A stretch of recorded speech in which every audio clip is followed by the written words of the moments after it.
with a Granger and then the Arlet. Esmeralda. Let's go. Esmeralda You want to would be go good, right? Yeah.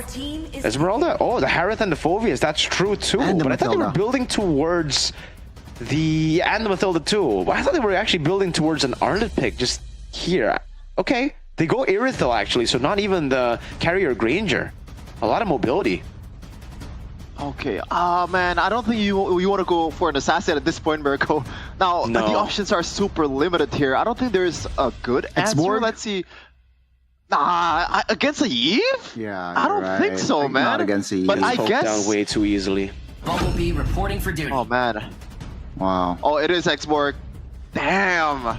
Again. Nice call, but TLID Yeah. again, yeah, very dependent on winning team fights. As Ara Kiyoshi have much more of a way to pick up, play it slow, go for the side control, and win out the lanes easily. So there you have it, guys. What do you guys think? I think personally RQ should have the better draft and should be able to take the dub here, unless Team Liquid ID get a monstrous team fight Turtle 1. Kings takes on the cavalry. Will they be able to find this game and make it a 2-0, or perhaps the Cavalry finds a way back and force us to a game 3?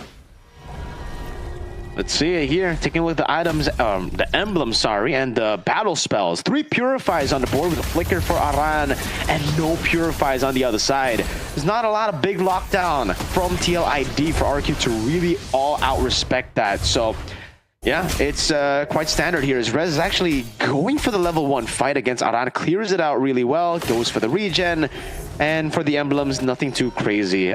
Maybe I guess Zunesh also going for the Impure Rage instead of the Concussive Blast here is something to note. Okay, so another worry that I have right now is the lack of set coming in from TLID when they need it against an Irithel. Usually when you're up against an Irithel, I don't know, you either just overload her with a lot of damage or you got a proper catch that can stop her on her tracks. But I don't think RQ or TLID is well equipped for the matchup. But Mirko, emblem by GamesMax here. Is there anything that stands out? 3 Inspires, I guess, here. Whoa, a lot of cooldown to play around the fights. And even for Aran, aggressive. Usually, I think we see Festival of Blood and Agility to get to the team fights faster, but he's just going all-out damage with Thrill. 2 members already rotating towards the top, but that's TLID responding with 4 members occupied from the top side. That's going to be the last Insanity towards the back. Immune now. That's going to be Joe, though, still able to get out. Yes, kill. He'll be able to recall. That's a cancellation there by Rins. Great timing. Will RQ jump this one out? Rez has level 4.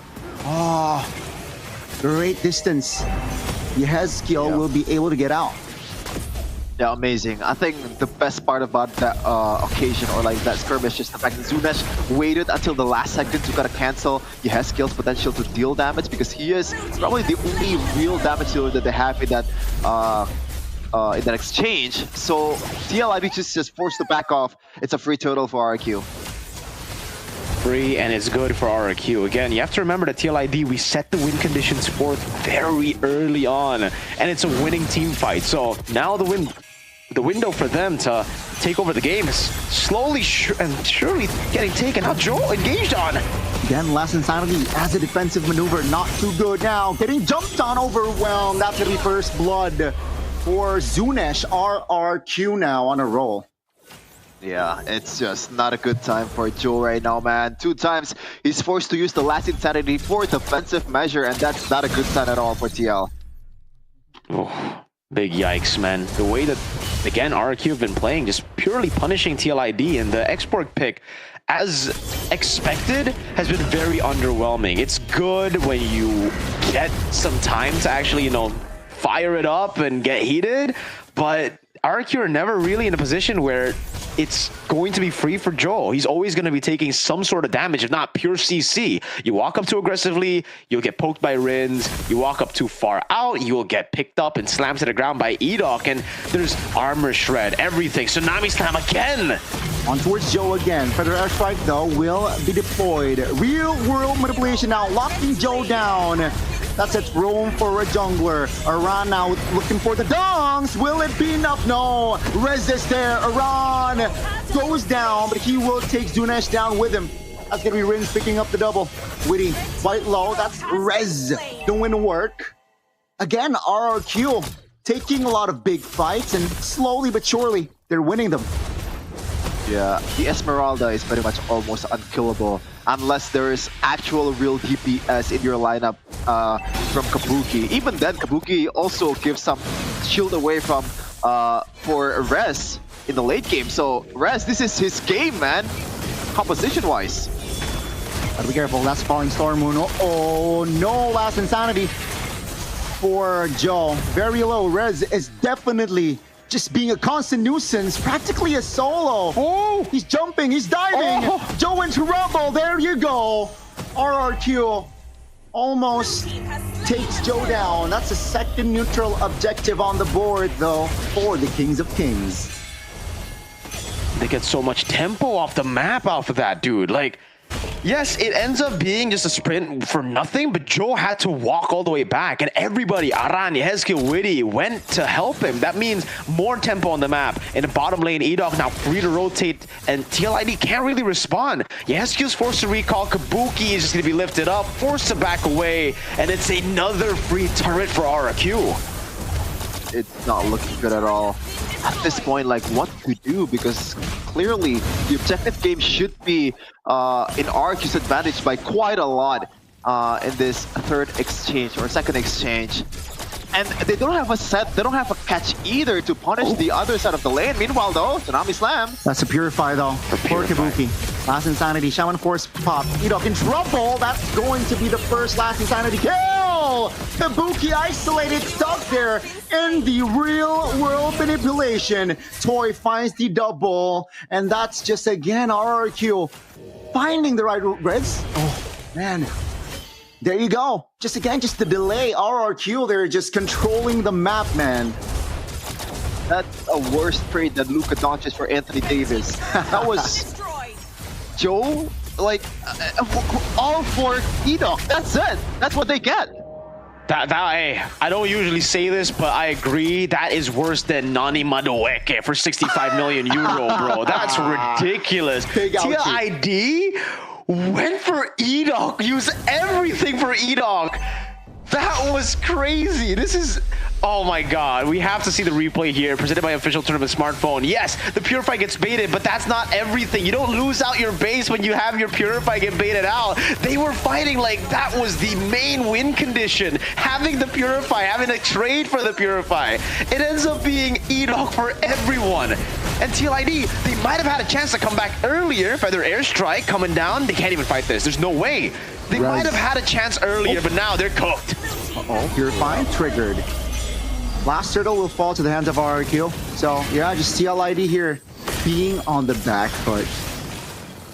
Yeah, this is just a tough game overall for TLID. Once again, the draft just sets himself on fire right from the get-go. I can't even blame Joe at this point. He gotta find something. But you know, it's not Edok with the Last Insanity and like 5 ultimates for the Rome Kalea. But you know, someone has to try.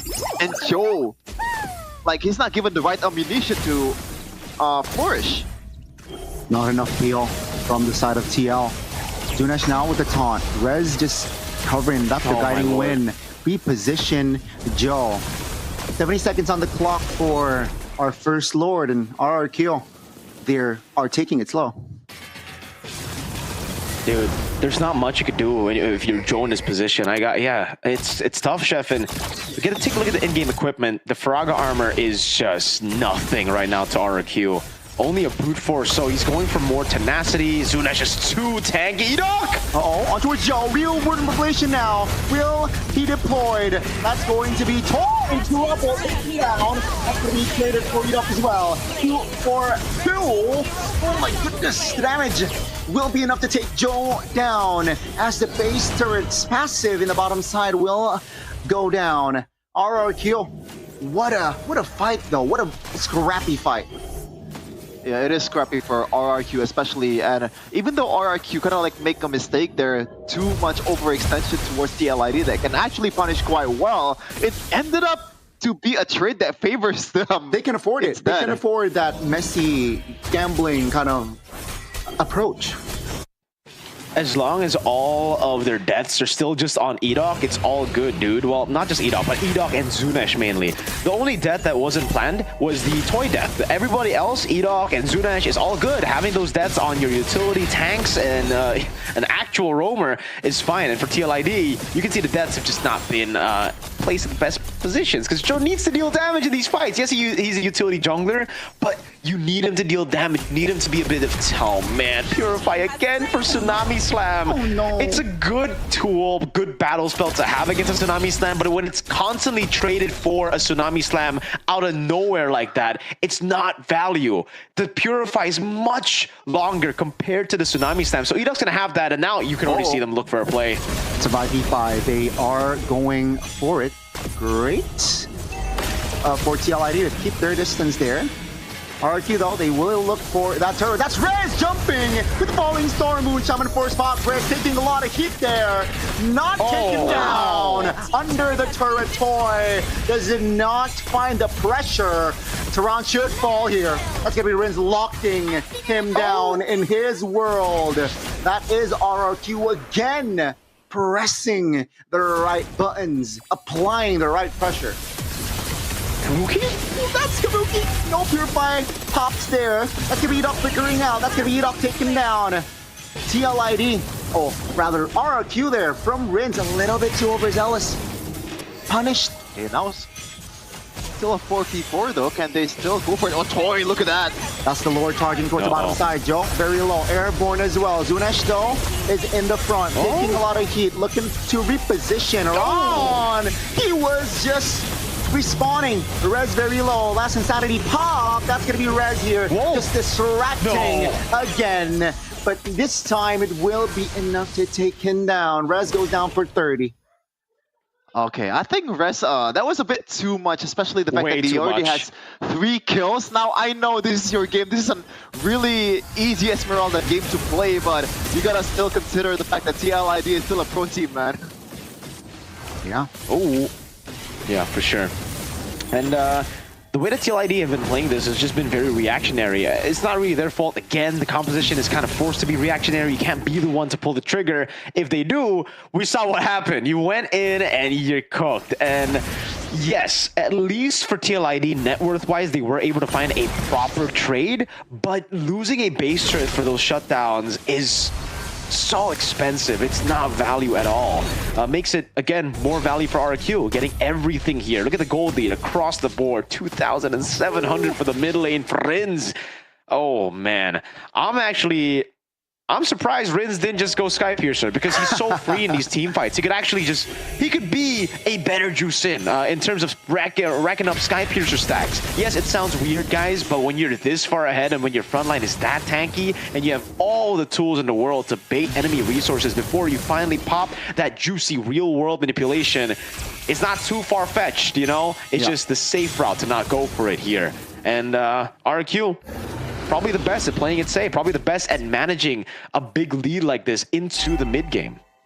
Yeah, and to be fair, who's gonna even go for Rinse at this point? The only way I can think of is just either Iran getting a Dark Wave Flicker combo when Rinse is too much overextending, or really just spending that Circling Eagle combo with the Guiding Wind, bringing someone towards Rinse. Then again, he has some shield, he has a lot of HP bars. It's not gonna be that easy for Rinse to die in the backline.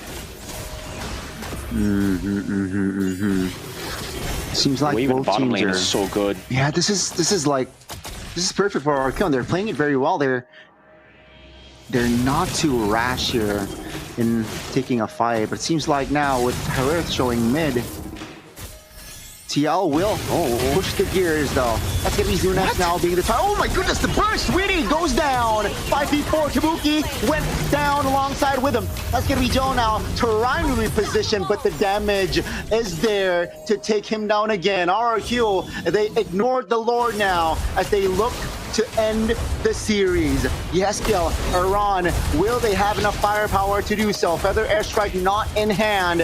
Mick goes down. That's gonna be Iran now, trying to hold the minions off. That's going to be the Purify popped. Iran very low, take him down. Ladies and gentlemen, it seems like RRQ will find the main base, and it is going to be 2-0. Yep, 2-0, but not in a way that I would like